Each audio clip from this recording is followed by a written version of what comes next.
Have a nice day.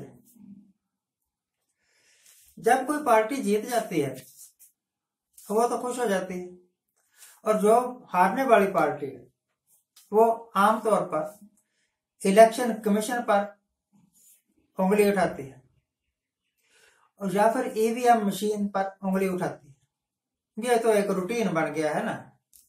जो हार गए उन्होंने अपनी हार का ठीकरा फोड़ देना है ईवीएम मशीन पर या इलेक्शन कमीशन पर। तो कुछ हद तक ये बात मुझे सही लगती, क्योंकि आज से 4-5 दिन पहले, आज है 6 अप्रैल, 6 अप्रैल, तो इसका मतलब कि 1 या 2 अप्रैल को हुआ होगा ये कांड। पक्की डेट मुझे याद नहीं।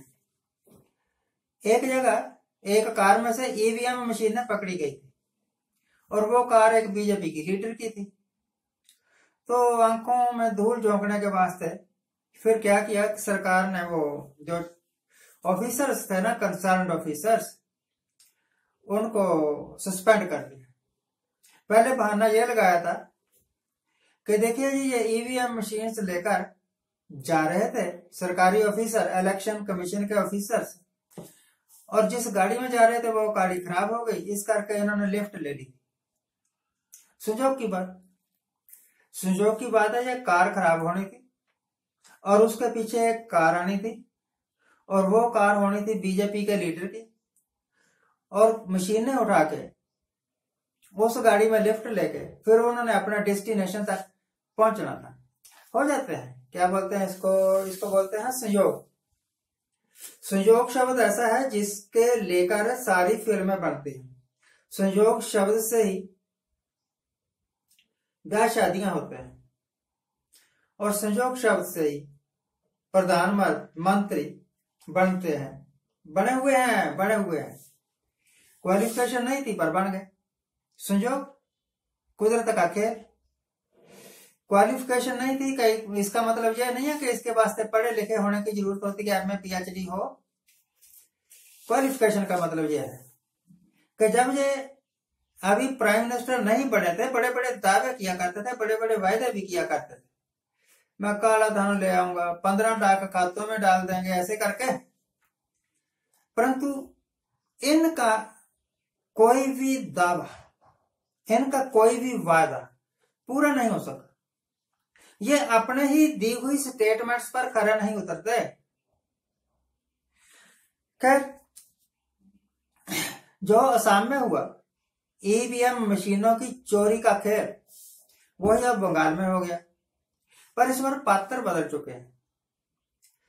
पहले ईवीएम मशीन का रिलेशन जोड़ा गया था बीजेपी के साथ, तो बीजेपी वालों ने सोचा होगा यार हमें ही रगड़ते रहते हैं, अब दूसरी पार्टी को मुर्गा बनाते हैं।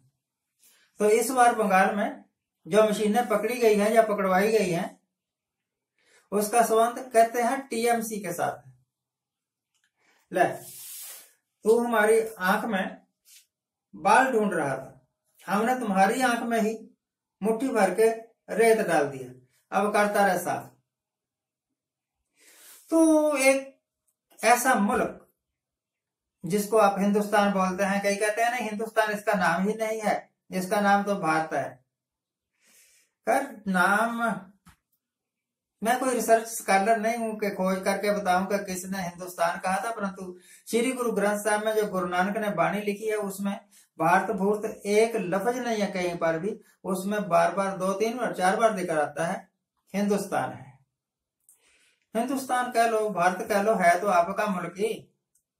हिंदुस्तान में करप्ट ऑफिसर्स हैं तब भी वो आपके हैं, भारत में करप्ट ऑफिसर्स हैं तब भी वो आपके हैं, और आरएसएस के चीफ साहब कहते हैं कि हिंदुस्तान में रहने वाले सारे हिंदू हैं। अगर हिंदुस्तान में रहने वाले सारे हिंदू हैं तो जितने भी ये करप्ट लोग सामने आ रहे हैं वो भी हिंदू है। तो क्या हिंदू एक करप्ट लोगों की कौम है? सारे हिंदू हैं हिंदुस्तान में रहने वाले। असम में पकड़े गए बीजेपी के साथ नातेदारी करते हुए इलेक्शन कमीशन के ऑफिसर्स, तो वो भी हिंदू हुए। बंगाल में पकड़े गए इलेक्शन कमीशन की मशीनों को, क्या ईवीएम मशीन्स को ट्रांसपोर्ट करते हुए या अपने कब्जे में रखे हुए टीएमसी के, तो वो भी हिंदू है। तो क्या सारे हिंदू करप्ट है? नहीं, ऐसी बात नहीं है। मैं तो एक तीखी आलोचना कर रहा हूं उन लीडर्स की जो मुंह में आए बक देते हैं। कल को इसका रिजल्ट क्या निकला कोई सोचता ही नहीं। एक तहसीलदार साहब पकड़े गए थे उन्ना में, 5,000 रुपए रिश्वत लेते हुए। कई बार पटवारी पकड़े जाते हैं और भी कई किस्म के ऑफिसर्स पकड़े जाते हैं रिश्वत लेते हुए।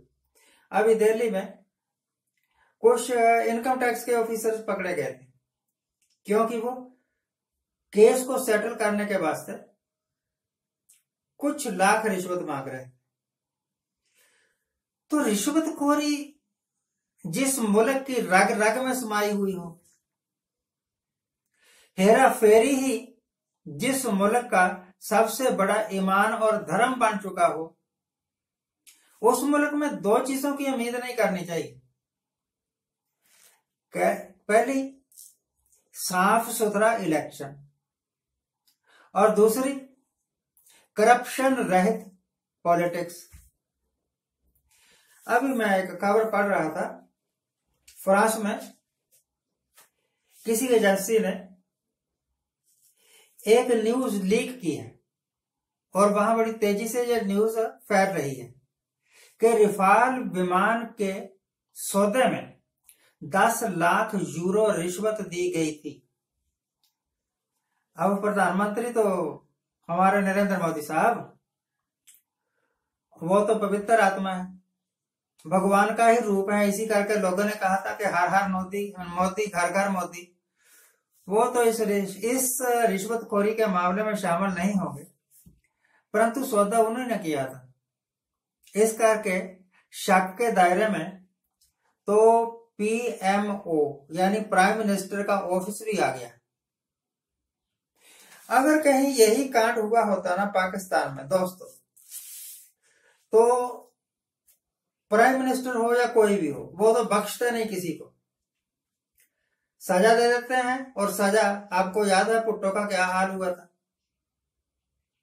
या फिर जान छुड़ा के भागते हैं लोग और देश निकाले की नौबत आ जाती है और विदेशों में जाके जिंदगी बसर करते हैं। अपने घर से भागे हुए लोग जब विदेशों में जाके जिंदगी बसर करते हैं, वहां भी उनको कोई बहुत इज्जत सम्मान नहीं मिलता। इस करके सारे हिंदुस्तान के करप्ट लीडर्स, सारे हिंदुस्तान के करप्ट ऑफिसर्स को मेरी एक बिना मांगी सलाह है, भैया रिश्वत मत लो और हेरा फेरियां मत करो। एक ही जान है, एक ही जीवन है, एक दिन ये खत्म हो जाना है। इस करके कुछ अच्छा अच्छा करो, कुछ अच्छा अच्छा देश को देके जाओ। हम आज भी, मैं कई बार याद करता हूं, नेहरू ने ये काम किया, इंदिरा गांधी ने ये काम किया, राजीव गांधी ने ये काम किया।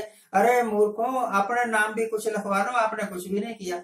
आज के लिए इतना ही। आज जिनका जन्मदिन है उनको हैप्पी बर्थडे, आज जिनकी मैरिज एनिवर्सरी है उनको बहुत बहुत शुभकामनाएं। सदा सुखी रहिए, अनाथ परेशान रहिए, दिल छोटा मत कीजिए। ऐसी बातें तो बड़े बड़े लीडरों के साथ होती ही रहती हैं।